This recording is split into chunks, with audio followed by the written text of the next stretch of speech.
नमस्कार दोस्तों, मैं वैद्य अनमोल गोयल। आज हम बात करने वाले हैं क्षुधा या फिर हंगर या फिर भूख जिसको आप बोलते हैं, उसके बारे में डिस्कस करेंगे। बहुत सारे लोग होते हैं जिनको भूख नहीं लग रही होती है, प्रॉपर भूख नहीं लग रही होती है, या बहुत कम खाते हैं या बहुत ज़्यादा खाते हैं, या बहुत सारे लोग ऐसा करते हैं कि भूख लगी होती है तब खाना नहीं खाते हैं। तो इस चीज़ का मेन रोल जो है कि जब आपको भूख लगी होती है तब आप नहीं खाना खाएंगे, दैट्स कॉल्ड द धारण ऑफ द वेग। मतलब आप वहाँ पे भूख के वेग को धारण कर रहे हैं, उसको रोक रहे हैं, खाना बॉडी मांग रही है बट आप उसको नहीं दे रहे हैं। जब आप ऐसा करेंगे तो आपको बहुत सारी प्रॉब्लम्स देखने को मिलेंगी। सबसे पहली चीज़ अगर डिस्कस करूँ तो जब भी आप शुदा या फिर भूख के वेग को रोकेंगे तो सबसे पहले क्या होगा, आपको एब्डोमेन में पेन होगा, बहुत तेज़ से पेट खींचने लगेगा आपका, वो सीन होगा। दूसरी चीज़ क्या होगा, जब आप कंटिन्यूसली इस चीज़ को करते रहेंगे कि भाई भूख लगी है और अपन ने टाल दिया, नहीं खा रहा 1 घंटे 2 घंटे तक, तो क्या होगा, बॉडी वीक होने लगेगी। बॉडी वीक होगी तो वीक होने के कारण क्या होगा, क्रशता इमिशिएशन जिसको आप बोलेंगे, बॉडी पतली होने लगेगी, व्यक्ति पतला होने लगेगा। क्यों? क्योंकि वो जिस टाइम पे उसको डाइट लेनी चाहिए, मील लेनी चाहिए, वो उस टाइम पे उसको अवॉइड करने लगा। इसी के कारण क्या होगा, उसकी बॉडी पतली होती जाएगी। साथ ही साथ क्या होगा, पूरी बॉडी टूटने फूटने जैसा पेन करेगी, अजीब सा सब जॉइंट्स में पेन होने लगेगा उसको, क्योंकि वो खाना ही नहीं खा रहा है, न्यूट्रिशंस ही नहीं जा रहे हैं बॉडी में। और उसी के साथ साथ आप मेंटली और फिजिकली एग्जॉर्शन अपना कंटिन्यू रखते हैं। तो इस सब चीज़ों का आपको ध्यान रखना होगा। कंटिन्यूसली ये चीज़ चलती रहती है आपकी कि आप खाना नहीं खा रहे हैं टाइम पे या उसको अवॉइड कर रहे हैं, तो उसके कारण क्या होता है, एक समय आता है जब एनोरेक्सिया की कंडीशन बनती है, या जिसको हम आरुचि भी बोल सकते हैं।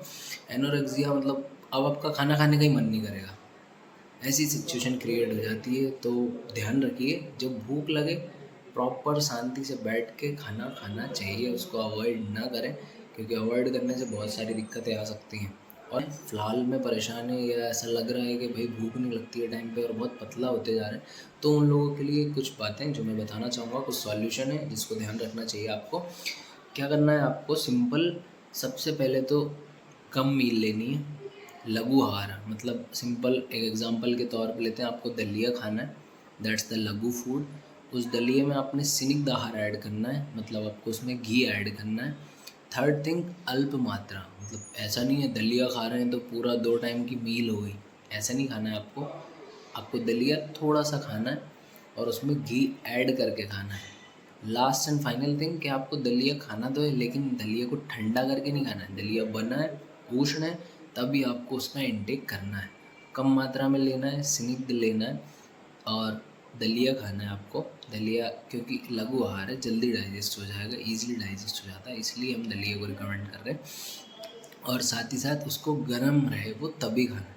जब आप ऐसा थोड़ी मात्रा में खाने लगेंगे तो आपको अपने आप से अंदर दिखने लगेगा कि आपकी बॉडी उसका डाइजेशन करने लगेगी, और आपकी जो डाइजेस्टिव फायर है उसको बढ़ाने में मदद करने लगेगी। तो इन सब चीज़ों का आपको ध्यान रखना चाहिए।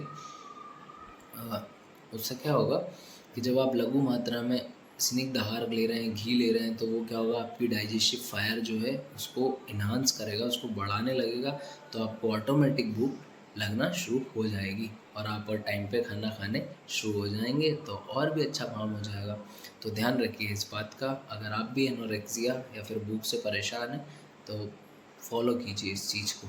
और जानकारी अच्छी लगी हो तो जुड़े रहिए मेरे साथ, चैनल को सब्सक्राइब कर लीजिए ऐसी मोर सच वीडियोस के लिए। और कमेंट में बताइए अगर आप भी किसी बात से परेशान हैं या कोई चीज़ जानना चाहते हैं, तो कमेंट में मुझे ज़रूर बने रहिए मेरे साथ। आयुर्वेद चुनिए अपने लिए, अपनों के लिए। आयुर्वेद श्रेष्ठ है। जय आयुर्वेद। Thank you.